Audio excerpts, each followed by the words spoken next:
ಅವರನ್ನು ಈ ಕ್ಷೇತ್ರದಿಂದ ಬದಲಾವಣೆ ಮಾಡಬೇಕು ಅನ್ನುವಂಥದ್ದು ಮೊದಲನೇ ಬೇಡಿಕೆ. ಕುರ್ಚೆ ಖಾಲಿ ಇದ್ರೆ ಯಾರು ಕುಂದ್ರದು ಅನ್ನೋ ಪ್ರಶ್ನೆ. ಕುರ್ಚೆನೇ ಖಾಲಿ ಇಲ್ಲ ಅಲ್ಲಿ. ಕುರ್ಚೆ ಖಾಲಿ ಮಾಡ್ರಿ ಅಂತ ಮನವಿ ಕೊಡಕತ್ತೀರಿ ಈ ಕ್ಷೇತ್ರದ ಬದಲಾವಣೆಯ ಅವಕಾಶವನ್ನು ಕೊಡೋಣ.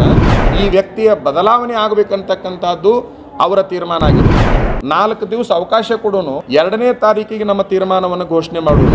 ಯಾವುದೇ ಕ್ಯಾಂಡಿಡೇಟಿನ ಬಗ್ಗೆ ವಿಚಾರವನ್ನು ಬಹಿರಂಗಪಡಿಸೋದು ಬೇಡ. ದಿಂಗಾಲೇಶ್ವರ ಶ್ರೀಗಳು ಜೋಶಿ ವಿರುದ್ಧ ಸಿಡಿದೆದ್ದಿದ್ದು ಯಾಕೆ? ಲಿಂಗಾಯತ ಸಮುದಾಯಕ್ಕೆ ಜೋಶಿ ಮಾಡಿದ್ದಾದ್ರೂ ಏನು? ಲಿಂಗಾಯತರನ್ನ ಎಲೆಕ್ಷನ್ ಟೈಮ್ನಲ್ಲಿ ಮಾತ್ರ ಬಳಸಿಕೊಳ್ತಾರ ಜೋಶಿ? ಧಾರವಾಡ ಕ್ಷೇತ್ರಕ್ಕೆ ಜೋಶಿ ಸೂಕ್ತ ಅಲ್ವಾ? ಕೇಂದ್ರ ಸಚಿವ ಪ್ರಹ್ಲಾದ್ ಜೋಶಿ ವಿರುದ್ಧ ಫಕೀರ ದಿಂಗಾಲೇಶ್ವರ ಶ್ರೀಗಳು ಸಿಡಿದೆದ್ದಿದ್ದು ಜೋಶಿ ವಿರುದ್ಧ ತೀವ್ರ ಹರಿಹಾಯ್ದಿದ್ದಾರೆ. ಮಠಾಧೀಶರ ಚಿಂತನ ಮಂಥನ ಸಭೆಯ ಬಳಿಕ ಸುದ್ದಿಗೋಷ್ಠಿಯನ್ನು ಉದ್ದೇಶಿಸಿ ಮಾತನಾಡಿದ ಶ್ರೀಗಳು, ಕೇಂದ್ರ ಸಚಿವ ಪ್ರಹ್ಲಾದ್ ಜೋಶಿ ಅವರಿಗೆ ಅಧಿಕಾರ ಮತ್ತು ಹಣದ ಮದವೇರಿದೆ. ವೀರಶೈವ ಲಿಂಗಾಯತ ಸಮುದಾಯವನ್ನು ಚುನಾವಣೆ ವೇಳೆಯಲ್ಲಿ ಮಾತ್ರ ನೆನಪಿಸಿಕೊಳ್ಳುವ ಅವರು ಉಳಿದ ಸಮಯದಲ್ಲಿ ಸಮಾಜದ ಮಠಾಧೀಶ ಮತ್ತು ಜನರನ್ನ ನಗಣ್ಯ ಮಾಡುತ್ತಾರೆ ಎಂದು ಕಿಡಿಕಾರಿದ್ದಾರೆ. ಸಮುದಾಯಕ್ಕೆ ಅನ್ಯಾಯ ಮಾಡುವ ಮೂಲಕ ಏಕಚಕ್ರಾಧಿಪತಿ ಅನ್ನೋ ರೀತಿಯಲ್ಲಿ ಜೋಶಿಯವರು ನಡೆದುಕೊಳ್ತಾ ಇದ್ದಾರೆ. ಅವರ ಕ್ಷೇತ್ರವನ್ನು ಇದೇ ಮಾರ್ಚ್ 31ರೊಳಗೆ ಬದಲಾವಣೆ ಮಾಡಬೇಕು. ಧಾರವಾಡ ಕ್ಷೇತ್ರಕ್ಕೆ ಸೂಕ್ತ ಅಭ್ಯರ್ಥಿಯನ್ನು ಹಾಕಬೇಕು. ಇಲ್ಲದಿದ್ದರೆ ಏಪ್ರಿಲ್ 2ರಂದು ನಮ್ಮ ಅಂತಿಮ ನಿರ್ಧಾರ ಪ್ರಕಟಿಸುವುದಾಗಿ ಶ್ರೀಗಳು ಬಿಜೆಪಿ ಹೈಕಮಾಂಡ್ಗೆ ಎಚ್ಚರಿಕೆಯನ್ನು ನೀಡಿದ್ದಾರೆ. ಎಲ್ಲರ ಸಲಹೆ ಏನು ಬಂದಿದೆ ಅಂತಕ್ಕಂಥದ್ದು ಭಾಳ ಮಹತ್ವದ ಸಲಹೆಯನ್ನು ಎಲ್ಲ ಮಠಾಧಿಪತಿಗಳು ತೀರ್ಮಾನವನ್ನು ಮಾಡಿದ್ದಾರೆ. ಆದರೆ ಮಠಾಧಿಪತಿಗಳು ತೆಗೆದುಕೊಂಡಿರ್ತಕ್ಕಂತಹ ತೀರ್ಮಾನವನ್ನು ಇವತ್ತಿನ ದಿವಸ ಘೋಷಣೆ ಮಾಡೋದು ಬೇಡ. ನಾವು ಮಠಾಧಿಪತಿಗಳು ಬಹಳ ಜವಾಬ್ದಾರಿ ಸ್ಥಾನದಲ್ಲಿರೋದ್ರಿಂದ ಯಾವುದೇ ದುಡುಕಿನ ನಿರ್ಧಾರಗಳು ಬೇಡ. ಆದರೆ ಒಂದು ಸತ್ಯ ಏನು ಅಂತಂದ್ರೆ, ಒಂದು ಅವಕಾಶವನ್ನು ಅವರಿಗೆ ನಾವು ಕೊಡೋಣ. ಏನು ಅವಕಾಶ? ಈ ಕ್ಷೇತ್ರದ ಬದಲಾವಣೆಯ ಅವಕಾಶವನ್ನು ಕೊಡೋಣ. ಆ ಬದಲಾವಣೆಯನ್ನು ಅವರು ಮಾಡಿದಂಥ ಸಂದರ್ಭದಲ್ಲಿ ಏನು ಮಾಡ್ತಾರೆ, ಹೆಂಗೆ ಮಾಡ್ತಾರೆ, ಯಾರನ್ನ ಮಾಡ್ತಾರೆ, ಎಲ್ಲದನ್ನೂ ಕಾದು ನೋಡೋಣ. ಏಕಕಾಲಕ್ಕೆ ದುಡುಕಿನ ನಿರ್ಧಾರವನ್ನು ತೆಗೆದುಕೊಳ್ಳೋದು ಬೇಡ. ಆ ಒಂದು ಬದಲಾವಣೆ ಮಾಡದೇ ಇದ್ದಂಥ ಸಂದರ್ಭದಲ್ಲಿ ನಾನು ಹೇಳ್ತಾ ಇರೋದು 31ನೇ ತಾರೀಕಿನೊಳಗೆ ಇವರನ್ನು ಬದಲಾವಣೆ ಮಾಡದೇ ಇದ್ದಲ್ಲಿ 2ನೇ ತಾರೀಕಿಗೆ ನಾವು ನಿಮಗೆ ಏನಕ್ಕೆ ಬೇಕಾಗೈತಲ್ಲ, ಅಲ್ಲ ನಂದು ಅಲ್ಲ, ಈಗ ನೋಡ್ರಿ ಎಲ್ಲರೂ ಏನು ಅಲ್ಲಲ್ಲ ಅಂದ್ರೆ ಅವರ ತೀರ್ಮಾನ ತೆಗೆದುಕೊಂಡ್ರ ಈಗ ಅವ್ರಿಗೊಂದು ಅವಕಾಶವನ್ನು ಕೊಡೋನು. ನಾವು ಏಕಕಾಲಕ್ಕೆ ಅವ್ರಿಗೆ ತೊಂದರೆ ಕೊಡೋದು ಬೇಡ. 4 ದಿವಸ ಅವಕಾಶ ಕೊಡೋನು. 4 ದಿವಸ ಅವಕಾಶ ಕೊಟ್ಟ ನಂತರದಲ್ಲಿ 2ನೇ ತಾರೀಕಿಗೆ ನಮ್ಮ ತೀರ್ಮಾನವನ್ನು ಘೋಷಣೆ ಮಾಡೋನು. 2ನೇ ತಾರೀಕಿನ ಘೋಷಣೆ ಬಹಳ ಪರಿಣಾಮಕಾರಿಯಾಗಿ ಅವರೆಲ್ಲರೂ ತೆಗೆದುಕೊಂಡಿದ್ದಾರೆ. ಒಂದು ಗಟ್ಟಿ ನಿರ್ಧಾರವನ್ನು ನಮ್ಮ ಸ್ವಾಮೀಜಿಯವರು ಏನು ತೆಗೆದುಕೊಂಡಾರಂದ್ರೆ, ಅಲ್ಲಿ ತನಕ ಯಾವುದೇ ಕ್ಯಾಂಡಿಡೇಟಿನ ಬಗ್ಗೆ ವಿಚಾರವನ್ನು ಬಹಿರಂಗಪಡಿಸೋದು ಬೇಡ ಅನ್ನುವಂತಹ ಒಂದು ಮಾತು. ನಿಮಗೆ ಟಿಕೆಟ್ ಕೊಡಬೇಕಾ, ಅವ್ರನ್ನ ತಪ್ಪಿಸಿ ಅದನ್ನ ಹೇಳ್ರಿ ಸ್ಪಷ್ಟವಾಗಿ ಅಂತ.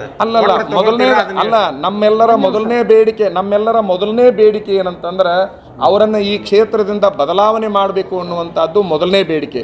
ಇದು ಕ್ಷೇತ್ರ ಬದಲಾವಣೆ ಆದಾಗ ಮುಂದಲ್ಲ, ಅದು ಕುರ್ಚೆ ಖಾಲಿ ಇದ್ರೆ ಯಾರು ಕುಂದ್ರದು ಅನ್ನೋ ಪ್ರಶ್ನೆ. ಕುರ್ಚೆನೇ ಖಾಲಿ ಇಲ್ಲ ಅಲ್ಲಿ. ಕುರ್ಚೆ ಖಾಲಿ ಮಾಡ್ರಿ ಅಂತ ಮನವಿ ಕೊಡಕತ್ತೀರಿ. ಮಾಧ್ಯಮದ ನೋಡ್ರಿ ಒಂದೇ ನಿಮಿಷ. ಈ ಮಾಧ್ಯಮದ ಮೂಲಕ ಆ ಪಕ್ಷದ ಹೈಕಮಾಂಡಿಗೆ ಎಲ್ಲ ಮಠಾಧಿಪತಿಗಳ ಪರವಾಗಿ ಅನ್ನೋದಕ್ಕಿಂತ ವೀರಶೈವ ಲಿಂಗಾಯತ ಸಮಾಜ ಮತ್ತು ಇತರೆ ನೊಂದಿರ್ತಕ್ಕಂಥ ಎಲ್ಲ ಸಮಾಜ, ದಲಿತರು ನೊಂದಿದ್ದಾರೆ, ಕುರುಬರು ನೊಂದಿದ್ದಾರೆ, ಬೇರೆ ಬೇರೆ ಸಮಾಜದವರು ಕೂಡ ನೊಂದು ನನ್ನ ಮುಂದೆ ಹೇಳಿಕೊಂಡಿದ್ದಾರೆ. ಎಲ್ಲ ಸಮಾಜದವರಿಗೆ ನೋವನ್ನು ಕೊಟ್ಟು ಏಕಸ್ವಾಮಿತ್ವವನ್ನು ಅಂದರೆ ಈ ಪ್ರಜಾಸತ್ತಾತ್ಮಕ ವ್ಯವಸ್ಥೆಯಲ್ಲಿ ರಾಜ್ಯಸತ್ತಾತ್ಮಕ ವ್ಯವಸ್ಥೆಯನ್ನು ತಂದು ಒಡ್ಡಿರ್ತಕ್ಕಂತಹ ಈ ವ್ಯಕ್ತಿಯ ಬದಲಾವಣೆ ಆಗಬೇಕಂತಕ್ಕಂಥದ್ದು ಅವರ ತೀರ್ಮಾನ ಆಗಿದೆ.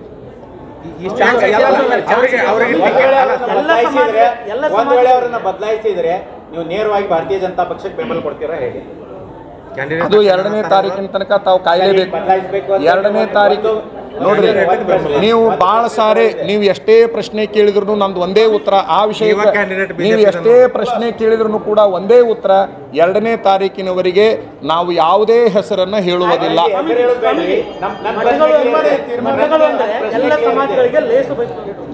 ನೀವು ಸ್ಪಷ್ಟವಾಗಿ ಒಂದು ಬ್ರಾಹ್ಮಣ ಸಮಾಜವನ್ನ ಬಹಳ ದೂರ ಕೇಳೋದು ಮಾತಾಡ್ತಾ ಇದ್ದೀವಿ. ಬಹುಶಃ ನೀವು ಈ ಪತ್ರಿಕಾಗೋಷ್ಠಿ ಕಡೆ ಗಮನ ಕೊಟ್ಟಿಲ್ಲ ಅಂತ ನಾ ಭಾವನೆ ಮಾಡ್ಕೋತೀನಿ. ಇಲ್ಲಿ ವ್ಯಕ್ತಿಯ ವ್ಯಕ್ತಿತ್ವವನ್ನು ವಿರೋಧಿಸ್ತಾ ಇದ್ದೇವೆ ಹೊರತಾಗಿ ನಾವು ಬೇರೆ ಏನನ್ನೂ ಒಂದು ನಿಮಿಷ ಇಲ್ಲಿನ್ನೂ ನನ್ನ ಕೈಗೆ ಹಾಳಿ ಇದೆ. ಅದು ವ್ಯಕ್ತಿಯ ವ್ಯಕ್ತಿತ್ವವನ್ನು ವಿರೋಧಿಸ್ತಾ ಇದ್ದೇವೆ ಹೊರತಾಗಿ ಸಮಾಜ ಅನ್ನುವಂಥ ಶಬ್ದವನ್ನು ನಾನು ಎಲ್ಲಾದರೂ ಬಳಸಿದರೆ ಇಲ್ಲಿ ತಾವು ಓದ್ಕೋಬೋದು, ತಾವು ಫೋಟೋನೂ ಕೂಡ ತಗೋಬೋದು. ನಾವು ಯಾವುದೇ ಸಮಾಜಗಳನ್ನು ವಿರೋಧ ಮಾಡುವ ಸ್ವಾಮಿಗಳಲ್ಲ. ಎಷ್ಟೋ ಜನ ಬ್ರಾಹ್ಮಣ ಸಮಾಜದವರು ನಮ್ಮನ್ನು ಮನೆಗೆ ಕರ್ಕೊಂಡೋಗಿ ಪೂಜೆ ಮಾಡಿಸ್ತಾರ, ಪ್ರಸಾದ ಮಾಡಿಸ್ತಾರ, ನಾವು ಅವ್ರನ್ನ ಕರ್ಕೊತೀವಿ. ನಾನು ಬಾಲೆಹೊಸೂರು ಮಠದ ಪರಿಪೂರ್ಣ ಅಧಿಕಾರವನ್ನು ಬ್ರಾಹ್ಮಣ ಸಮಾಜದವ್ರ ಕೈ ಕೊಟ್ಟೀನಿ.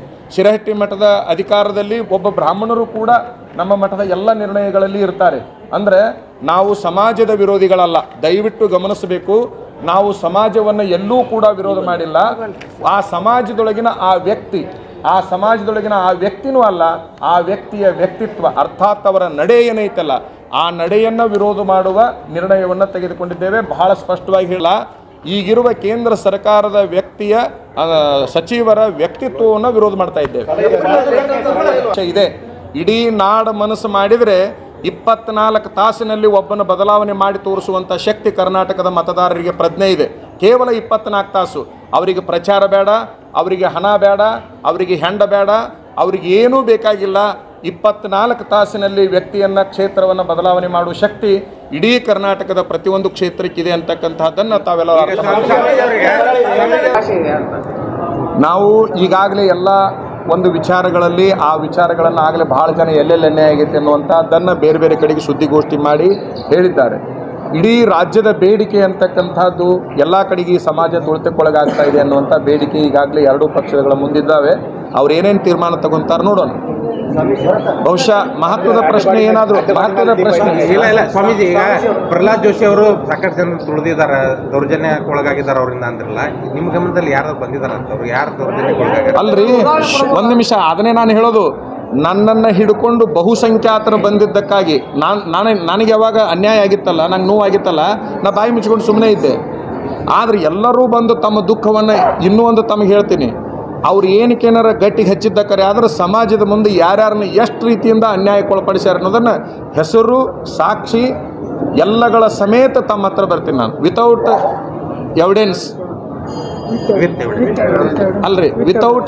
ನಾ ಎಂದೂ ಮಾತಾಡಿಲ್ಲ. ವಿತ್ ಎವಿಡೆನ್ಸ್ ಮಾತಾಡ್ತಿರ್ತೀನಿ. ಪ್ರಸಂಗ ಬಂದಂಗೆ ಬಹಿರಂಗ ಪಡಿಸ್ತೀನಿ ನಾವು. ಜೋಶಿ ಮತ್ತು ದಿಂಗಾಲೇಶ್ವರ ನಡುವಿನ ಶೀತಲ ಸಮರ ಇಷ್ಟು ಜನ ಈಗ ನೇರವಾಗಿ ಯುದ್ಧ ಸಾರಿದ್ರಿ.